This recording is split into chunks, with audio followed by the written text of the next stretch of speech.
Hello, I'm Dr. Mohua Bhattacharjee.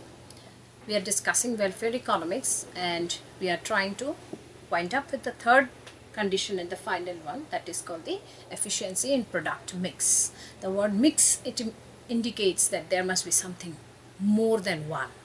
So obviously the two things are nothing but the consumers section is also been taken into consideration and the producer section is also taken into consideration.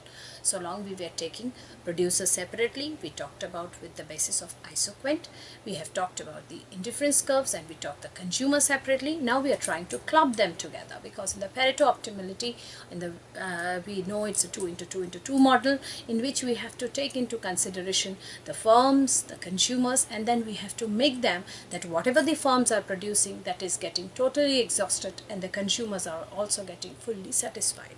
So that's why we'll have to club these two parts together.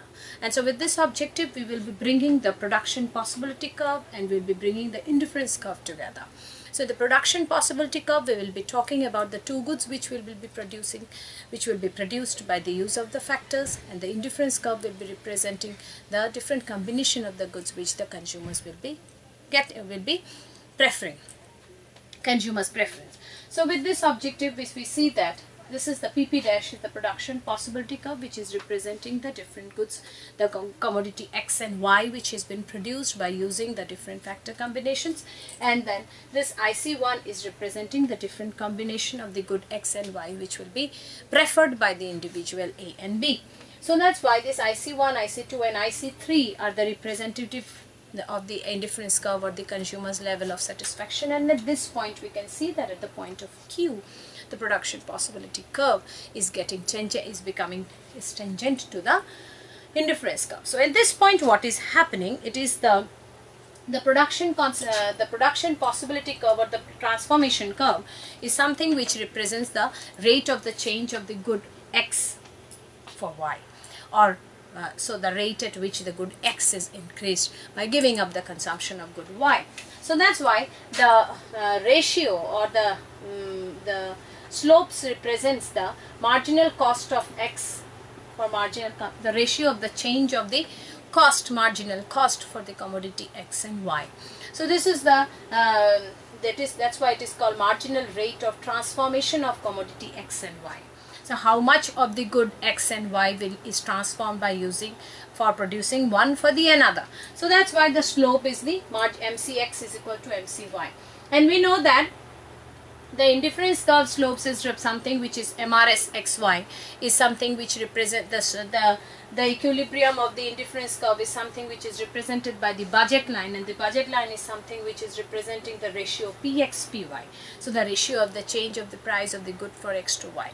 So these are the two components which will be equated finally at this point of tangency. So where the marginal rate of transformation of X for Y is equating with the marginal rate of substitution for X for Y. So now the question is this: what within this marginal rate of transformation, what is the rate of the change, or what is the marginal conditions which is satisfied? It is the ratio of the change of the marginal cost for the commodity X and Y is getting equated with the price of the commodity X and Y. So that's why at this point of equilibrium, this is the condition which is getting equated. The marginal cost of XY is equal to PX PY, which is equal to marginal rate of transformation X and Y.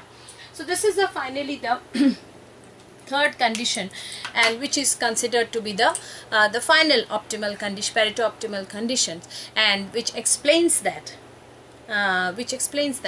both in the producers and the consumers sections equilibrium, bringing the production possibility curve. Actually, the Pareto optimal condition, that is the Pareto optimal, the contract curve, which we talked about with the Edgeworth box, the PQR, which we have derived it with the intersection of the indifference curves, and this PQR point is nothing but, if we derive, is something which is the utility possibility curve, that is the brim point, or it is the optimal situation which will be there in the possibility curve. So any point which is within, suppose this is an R point and this is UTS, so anything here is non-optimal.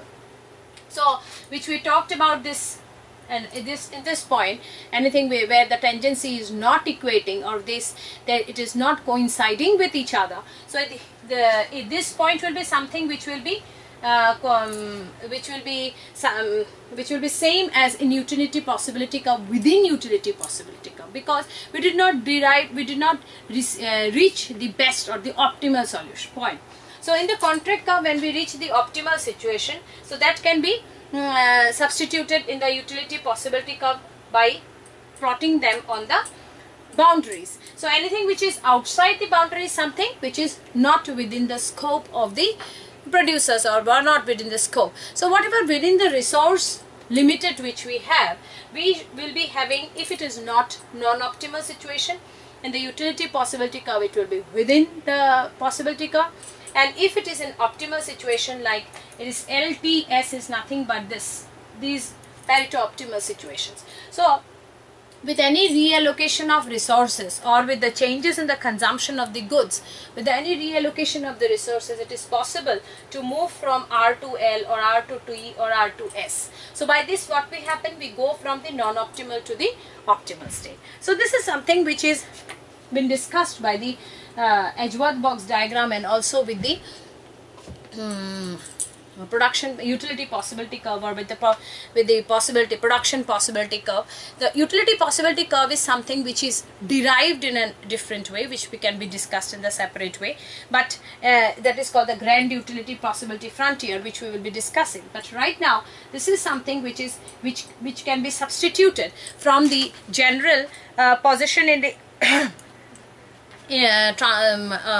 general position of the Pareto optimality to the transformation curve. So this is the first the conditions which we have discussed.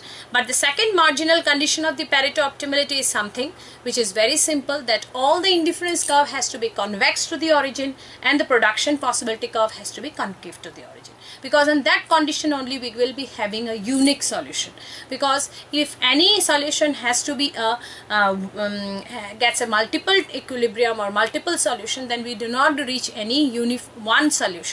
So in welfare economics, it is very essential that solution should be unique, so that should be one.